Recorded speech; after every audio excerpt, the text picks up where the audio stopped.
Hello, আসসালামু আলাইকুম সবাইকে। কেমন আছেন সবাই? আশা করছি সবাই অনেক অনেক ভালো আছেন। আজকে ফুল অ্যাগ্রেসিভ মোডে বাইক চালাবো। আজকে যাইতেছি আপনার মরজালের ওই দিকে। আসলে মরজালের এই ভিডিওটা আমি পুরো ভিডিওটা কোনো দিনই পোস্ট করি নাই, আজকে এই প্রথম পোস্ট করব আমি। তো এই ভিডিওটা হালকা পাতলা আমি কাটছাট করে ভিডিওটা পোস্ট করছিলাম। আজকে আমি পুরো ফুল ভিডিওটা দিলাম। মরজাল যাওয়ার পথে পুঠিয়া থেকে রওনা দিছি, পুঠিয়া সোনাতলা থেকে রওনা দিছি। পুঠিয়া বাজারে যে এই জায়গার মধ্যে সবসময় জাম লেগে থাকে, জাম টাম শেষ করে তারপরে রওনা দিলাম। আজকে বাইক চালামো ফুল অ্যাগ্রেসিভ মোডে, একদম ফুল অ্যাগ্রেসিভ, একদম কোনো ছাড় দেওয়া দিই নেই, একদম টান হবে শুধু। আচ্ছা, আগে আমি পুঠিয়া বাজারটা ফাঁসিয়ে নেই, তারপরে শ্বাসপুরের এদিক দিয়ে ঢুকবো। তবে ইদানিং শ্বাসপুরের রাস্তাটা খুব সুন্দর করছে, এখন আগের মতো নাই। আগে তো একটু ভাঙাচুরা ছিল, এখন খুব ফ্রেশ হয়েছে রাস্তাটা, বাইক চালায় খুব মজা পাওয়া যায়। এই যে শ্বাসপুরের এই রাস্তাটা,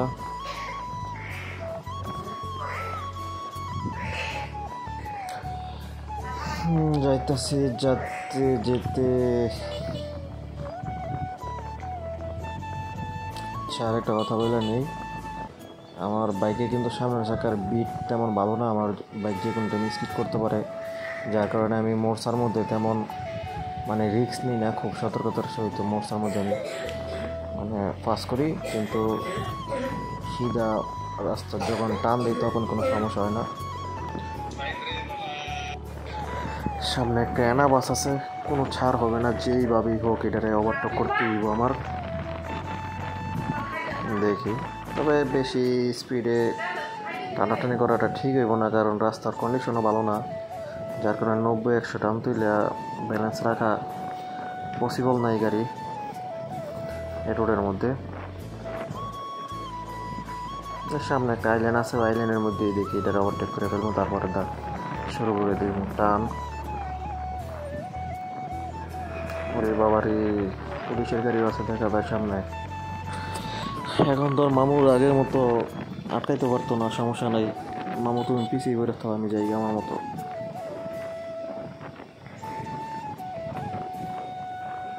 মামুর ওভারটেক করা আমার কোনো ব্যাপার না।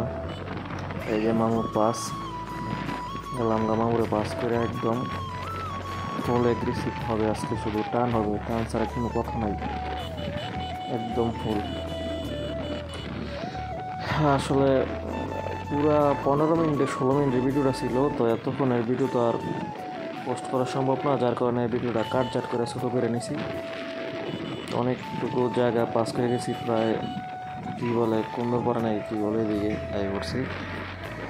রাস্তার মধ্যে প্রচুর বালু রে, যার কারণে একটা হেলমেট লাগাইছি। হেলমেট ছাড়া যারা নাকি বাইক চালায় খুব অসুবিধে বর্তমানে ঢাকা সিলেট হাইওয়ের মধ্যে বাইক চালানো, কারণ রাস্তার কাজ চলতেছে তো ওই রকম খোলা চোখে বাইক চালালে চোখের মধ্যে বালু এসে পড়ে। তবে রাস্তাটা যদি একদম ফ্রেশ হইতো, রাস্তার মধ্যে আরও স্পিডে গাড়িটা চালানো যেত। দুই জায়গা তো কোন সময় কী হয়ে যায় তেমন বলা যায় না, যতটুকু সম্ভব লিমিটে রেখে টানাটানি করার চেষ্টা করছি। এই রোডে বর্তমানে 70-80 চালানোই খুব একটা ট্রাফ বিষয়, ঠিক আছে, খুব ট্রাফ বিষয়, কারণ রাস্তা অনেক উঁচা নিচা, যে কোনো সময় কিছু হয়ে যেতে পারে। তারপরে 93-94-90 পর্যন্ত, প্রায় 100 পর্যন্ত ছুঁই এরকম টানছিলাম গাড়ি।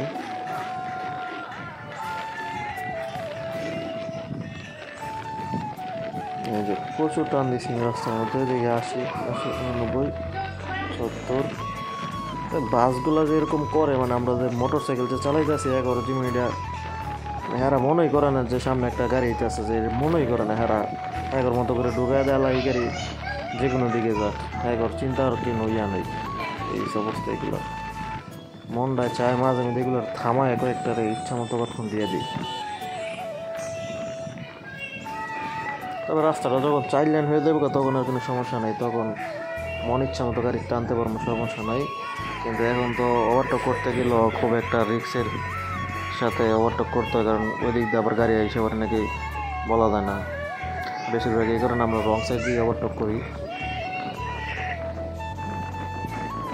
তবে রং সাইড দিয়ে বর্তমানে ওভারটেক করতে গেলে মজা, কারণ ওই দিক দিকে গাড়ির চাপতে, আর ডিস্ট্রিক্ট ট্রাকগুলো তো যে কোনো জায়গায় মানে হঠাৎ করে মানে ডাইট বাম করতে পারে না, ওদের লাইন ওরা ঠিক রাখে, যার কারণে সমস্যা হয় না ওদেরকে ওভারটেক করতে।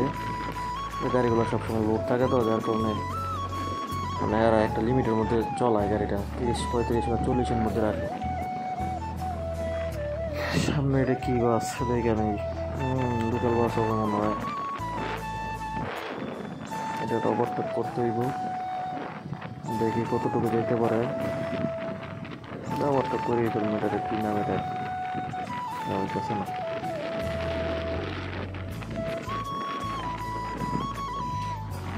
তবে আর যাই বলেন, বেনিলি বাইকটি কিন্তু এত খারাপ না, মানে আমি প্রায় 6 মাস ধরে চালাইতেছি, খুব ভালো